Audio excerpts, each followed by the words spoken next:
Hello everyone and welcome back to the Common Sense Crypto channel. As with you always, this is Rich doing another video today on XRP. So I hope you're all having a wonderful day today. Wherever you are in this great world, we're gonna talk about XRP. And I gotta start with this.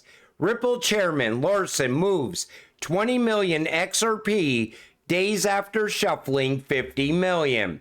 And there's speculation on this once again, but nobody really knows why he's moving all this XRP around. People are saying he could have been hacked once again. But until Chris comes out and says, hey, this is what I'm using the XRP for, nobody really knows. It's all still speculation. Only 15% of respondents this year expressed the expectation that CBDCs will be used for digital asset settlement, compared to 52% in last year's study. Stablecoins will win, in my opinion. What's going on is because everybody was talking about CBDCs and talking about how they could control your transactions, how they could shut your money off. I think now, all of a sudden, these central banks are pushing towards stablecoins. But there's no difference between a CBDC and a stablecoin. They're the same thing. It just depends on who issues it. The Bank of Canada have abandoned their plans to implement a central bank digital currency. Now, they say they have abandoned their plan. I think they just put it on hold. And most likely, they will also push towards a stablecoin. You'll hear them talk about it in the coming days. And then there's this. Coinbase announces plans to introduce Canadian dollar stablecoin. Plus, you think about Ripple. Ripple will most likely have RLCAD. And I still think Ripple stablecoin is going to gain a lot of momentum the second that it launches.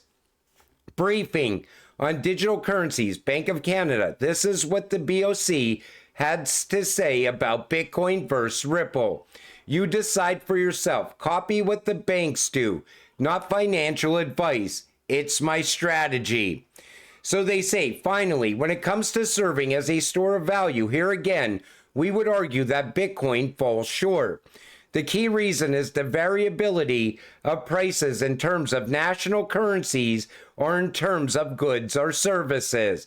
For example, a recent report has estimated that Bitcoin's volatility to be at 108% per year, almost 40 times higher than the volatility of the real value of the US dollar, measured as volatility of CPI inflation. Finally, another cryptocurrency called the Ripple is a good example of how quickly e-money is developing and how fluid the concepts and definitions are.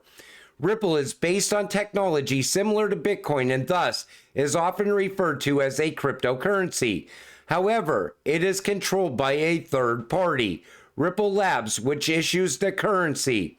In Bitcoin, the Ripple is pre-mined. Bitcoin is mined. Importantly, Ripple Labs refers to the Ripple as a payment system, currency exchange, and remittance network, rather than money, as in general accepted means of payment. You want to know why all these central banks talk about XRP and talk about RippleNet?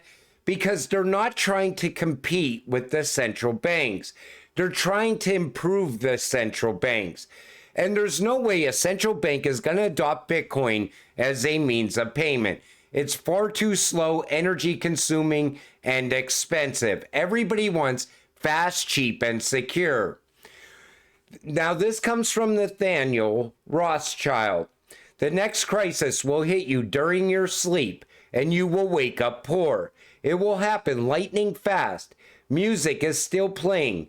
Few do realize that every market is deep fake. So prepare. Buy physical gold and silver. Now, Jim Rickards talks about ICE 9, and he also made a lot of other predictions that have come true. Now, here's my thinking on this. Is Jim Rickards a prophet, or is he just a messenger of the elites? Maybe he gets his information from the elites, because it sounds he's exactly like what he has told us about ICE 9. But they've been planning this for years, and people would say, well, it didn't happen yet, which means it's not going to happen. It's going to happen when you least expect it, and you could feel it coming. Well, it finally happened. David slammed the door shut on the Riddles yesterday. He called them nonsense. It's over, seriously. So here's what David Schwartz said. When I do, they say I'm speaking in some code and find some deeper meaning in it. Or they reason that, of course, he has to say that and ignore me. I try to deprive them of oxygen and counter their nonsense with rational responses instead. You ever take notice when David Schwartz says something over on X, all of a sudden there's 10, 15 videos on it, and people are trying to decode what David meant by that. You know, he could say something like, it's 10 o'clock a.m., and people would say, it's going to happen at 10 a.m., it's going to happen in the morning for XRP. Finally, David put an end to all of that. And I think it was long overdue, because somebody should be able to say something without it being a riddle, without it meaning something else. European banks rolling out regulated crypto trading services for retail customers right now. Major announcement from DZ Bank just 8 hours ago. It's a huge step towards mass crypto adoption. DZ Bank will enable 700 banks to offer retail customers the ability to trade and store cryptocurrencies in licensed fiduciary custody. This means retail investors will now have access to regulated institutions that securely and responsibly manage their crypto assets. These institutions are legally required to protect and safeguard digital assets using advanced security measures, and it all starts this year. So overseas, we're starting to see a push towards the banks and crypto assets.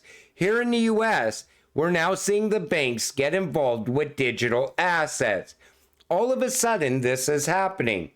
Now, when I first became a crypto investor, we were all anti-bank. Everybody in the crypto space, they said, nope, I will keep my crypto on Ledger or Decent Wallet or Zomin. I'm never going to allow the banks to hold my crypto. But think about the newer investors just coming in to crypto, or think about them onboarding through the bank and getting insurance on their crypto. You see how this could lead to mass adoption over time. And I think the banks are getting involved with digital assets and crypto now because they know if they don't, they're going to be left behind. Crypto isn't going away. If anything, it's gaining more and more momentum all throughout the world. So the banks either go in this direction or they get left behind. XRP could be the Tesla of crypto. So the analyst goes on to say the chart shared by Hughes highlights how XRP's current price levels align with Tesla's price trajectory back in the early 2010s. Tesla, which started as an underdog in the automotive industry, has since become a dominant force. Its stock price skyrocketed from a few dollars to over $414 before stock splits, rewarding early investors with astronomical returns. As of today, Tesla's price is at $238.25, which represents a massive 18,710% profit for earliest investors. According to Hughes, XRP is currently in a similar phase, poised for a breakout that could lead to massive long-term gains. In the chart, he pointed out where XRP stands in comparison to Tesla's historical chart, which was the bottom point before Tesla exploded to an all-time high. And honestly, If you look at where we are with XRP right now, we're early. We beat the institutions here. But what's about to happen is a massive breakout on the price of XRP. In a normal cycle, a normal alt season with no utility pushing the price, people are still thinking 3 digits plus. You factor in utility, and all of a sudden we will hold above 3 digits and continue upward for a long period of time. People will not even know when the run is going to stop because we never seen a utility run before. How long does it last? How high does the price go? Nobody knows. We will be in price discovery for over a year, probably most likely over 2 years, as more and more banks keep getting on board with RippleNet and XRP. Then you factor in tokenization and XRP moving tokenized value from one country to another. Then you got to look beyond that. Look at what's going on with the BIS and those liquidity pools where there could be scarcity for XRP. I'm telling you, people are going to miss out just because they hate XRP. Even if I hated it, I would still invest in it because I see where it's going. I see it as the future.